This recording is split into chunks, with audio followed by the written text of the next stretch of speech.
ਸੋਚ ਦੇ ਮਾਲਕ ਸਾਡੇ ਵੀਰ ਸਫਦਰ ਰਸ਼ੀਦ ਸਫਦਰ ਜੀ ਸਰਗੋਦਾ ਤੋਂ। ਜੀ ਵੀਰ ਜੀ अस्सलाम वालेकुम, जी आए हो, खुश जी। ਅੱਜ ਜਿਹੜੀ ਨਜ਼ਮ ਕੱਢੀ ਆ ਉਹਦਾ ਕੋਈ ਸੁਣਾਓ ਜਿਹੜਾ ਕਿ ਰੱਬਾ ਮੇਰਾ ਇੱਕ ਸਵਾਲ ਹੈ। ਇਹ ਲਾਮਾ ਇਕਬਾਲ ਨੇ ਸ਼ਿਕਵਾ ਕੀਤਾ ਸੀ ਨਾ ਜੀ। ਜੀ ਜੀ ਜੀ ਜੀ ਕਿਉਂਕਿ ਸਾਡੇ ਜਿਹੜਾ ਹੈ ਅਲਵਰ ਸਾਲ ਹੁਸੈਨ ਯਾਰ ਇਹ ਸਾਰੇ ਬਿਆਨ ਕਰਦੇ ਆ, ਲੇਕਿਨ ਉਸ ਤਦਰ ਦੇ ਗਾਰ ਦੇ ਨਾਲ ਵੀ ਅੱਜ ਅਸੀਂ ਸਵਾਲ ਜਵਾਬ ਕਰ ਲਈਏ।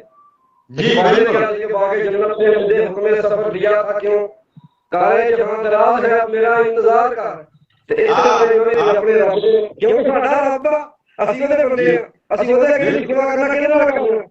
क्या बात। ਤੇ ਜ਼ਰਾ ਦੇਖੋ ਕਿ ਹਿੰਦੂ ਮੁਸਲਮਾਨ ਸਿੱਖ ਈਸਾਈ ਹਿੰਦੂ ਮੁਸਲਮਾਨ ਸਿੱਖ ਈਸਾਈ ਸਾਰੀ ਖਲਕਤ ਕਿਸ ਬਣਾਈ, ਫਿਰ ਧਰਮਾਂ ਵਿੱਚ ਵੰਡ ਕੇ ਕਾਹਨੂੰ ਇੱਕ ਦੂਜੇ ਦੇ ਵੈਰੀ ਹੋ ਗਏ।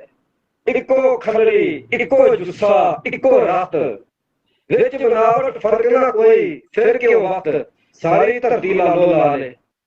ਰੱਬਾ ਮੇਰਾ ਇੱਕ ਸਵਾਲ, ਰੱਬਾ ਮੇਰਾ ਇੱਕ ਸਵਾਲ, एक सवाल। ਸਭ ਦਾ ਪਾਲਣਹਾਰ ਵੀ ਤੂੰ ਹੈ, ਸਭ ਦਾ ਪਾਲਣਹਾਰ ਵੀ ਤੂੰ ਹੈ, ਸਭ ਦਾ ਪਰਵਰਦੀਗਾਰ ਵੀ ਤੂੰ ਹੈ।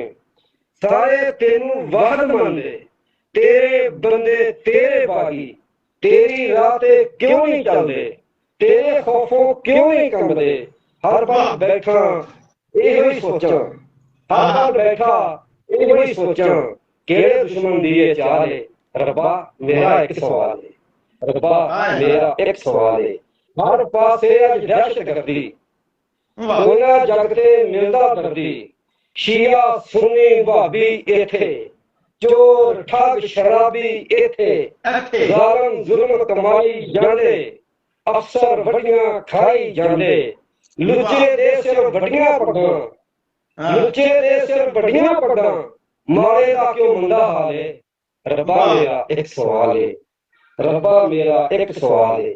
ਜ਼ਹਿਰਾਂ ਨਾਲੋਂ ਜ਼ਹਿਰੀ ਬੰਦੇ, ਇੱਕ ਦੂਜੇ ਦੇ ਵੈਰੀ ਬੰਦੇ, ਪਿਆਰ ਦੀ ਫਸਲ ਉਜਾੜੀ ਜਾਂਦੇ, ਹਾਸੇ ਖੁਸ਼ੀਆਂ ਸਾੜੀ ਜਾਂਦੇ, ਚੋਰ ਚੱਕੇ ਚੌਧਰੀ ਇੱਥੇ, ਮਸਕੀਨਾਂ ਨੂੰ ਧੱਕੇ ਇੱਥੇ, ਜਗ ਦੇ ਬੰਦਿਆਂ ਦਾ ਕਿਉਂ ਕਾਲ ਏ। ਰੱਬਾ ਮੇਰਾ ਇੱਕ ਸਵਾਲ ਏ, ਰੱਬਾ ਮੇਰਾ ਇੱਕ ਸਵਾਲ ਏ। ਤੇ ਜਿਹੜਾ ਹੱਥ ਸਰਦਾਰੀ ਇੱਥੇ, ਜਿਹੜਾ ਹੱਥ ਸਰਦਾਰੀ ਇੱਥੇ ਲੁੱਟ ਗਿਆ ਸੌਰੀ ਜਿਹੜਾ ਹੱਥ ਸਰਦਾਰੀ ਰੱਬਾ ਲੁੱਟ ਗਿਆ ਖਲਕਤ ਸਾਰੀ ਰੱਬਾ, ਰੋੜੀ ਹਾਤੇ ਛੱਪੜ ਖਾ ਗਿਆ। ਇਹ ਸਾਡੇ ਪਿੰਡਾਂ ਥਾਂ ਦਾ ਇੱਕ ਅਲਮੀਆ ਬਿਆਨ ਕੀਤਾ। ਰੋੜੀ ਹਾਤੇ ਛੱਪੜ ਖਾ ਗਏ, ਕਬਰਾਂ ਵਿੱਚ ਮਹੱਲ ਬਣਾ ਗਏ, ਰੋਂਦੇ ਲੋਕ ਨਮਾਣੇ ਇੱਥੇ, ਮੁਨਸਫ ਵੀ ਤੇ ਵੱਡੀ ਖਾ ਗਏ। ਅਹਿਸਾਸ ਦਾ ਰਿਸ਼ਤਾ ਮੁੱਕਿਆ ਲਹੂ ਚੋਂ, ਅਹਿਸਾਸ ਦਾ ਰਿਸ਼ਤਾ ਮੁੱਕਿਆ ਲਹੂ ਚੋਂ, ਬਸ ਹੁਣ ਲਹੂ ਦਾ ਰੰਗ ਹੀ ਲਾ ਲੇ। ਰੱਬਾ ਮੇਰਾ ਇੱਕ ਸਵਾਲ ਏ, ਰੱਬਾ ਮੇਰਾ ਇੱਕ ਸਵਾਲ ਏ। ਕਿੱਥੇ ਤੇਰੇ ਕਹਿਰ ਦੀ ਲਾਠੀ, ਬੇਆਵਾਜ਼ ਉਹ ਜ਼ਹਿਰ ਦੀ ਲਾਠੀ, ਜ਼ਾਲਮਾਂ ਦੇ ਸਿਰ ਪੈਂਦੀ ਕਿਉਂ ਨਹੀਂ, ਸਿਰ ਇਹਨਾਂ ਦੇ ਫੈਂਦੀ ਕਿਉਂ ਨਹੀਂ। ਜ਼ਾਲਮ ਜ਼ੁਲਮ ਤੋਂ ਬਾਅਦ ਨਾ ਆਏ, ਮਾਰਿਆਂ ਦੇ ਜ਼ਾਲਮ ਜ਼ੁਲਮ ਤੋਂ ਬਾਅਦ ਨਾ ਆਉਂਦੇ, ਮਾਰਿਆਂ ਦੇ ਘਰ ਢਾਈ ਜਾਂਦੇ।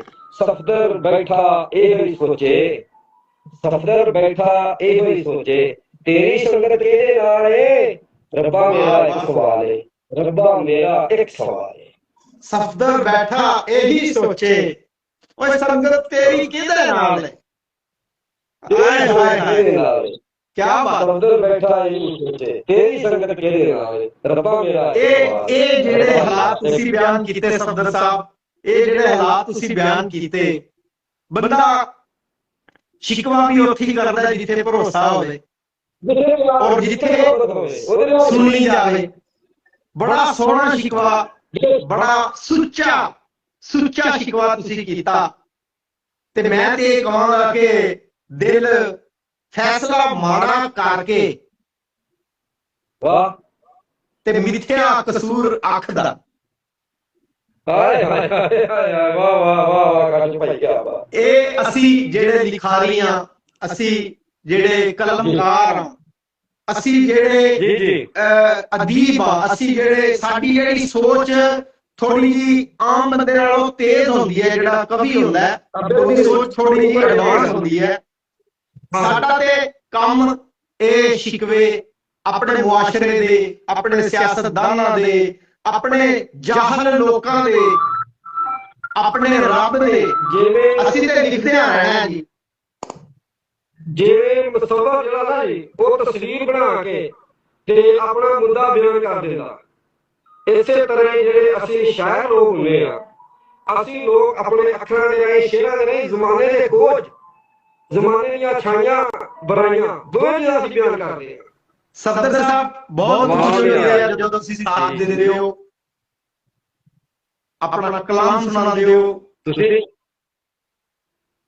ਤੁਹਾਡੀਆਂ ਮੁਹੱਬਤਾਂ ਜਾਂ ਤੁਹਾਡਾ ਖਲੂਸ